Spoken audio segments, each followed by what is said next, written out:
Wow, Yes, funky, fresh, and beautiful. MeDiNa. Thank you. So tell me a little bit about what you do.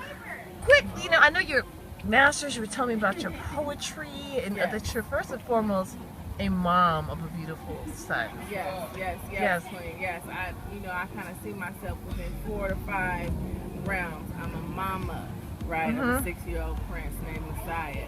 Yes, I'm a poet and spoken word artist. That's the majority of what it is that I do now. I'm a hip hop artist.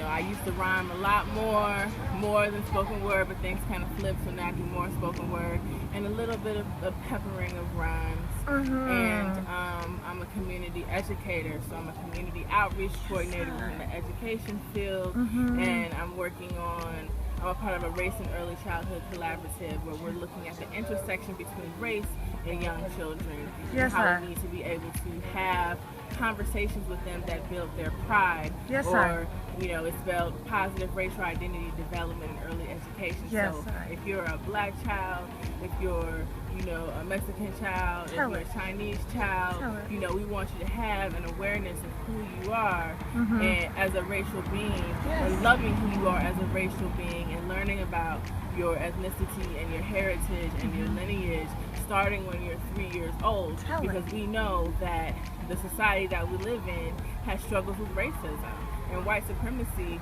and white privilege, and so our children are receiving negative messaging about who they are when they're young, and they can't process it correctly, and because adults are scared to talk about race with each other, they can't talk about race with their children, so their children are taking on all of these different negative messaging and negative imaging about their hair, about their skin color, about their eye color, about their facial features, because those features are not reflected in mainstream media. There aren't many shows with our children in them where they can see themselves aspirationally, right?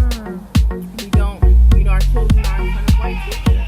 Like 83% of the teachers in the public school system are white females. So our children are going through the majority of their education not seeing anyone in front of them or a third of their day that looks like them. And then when I talk to, seniors in high school,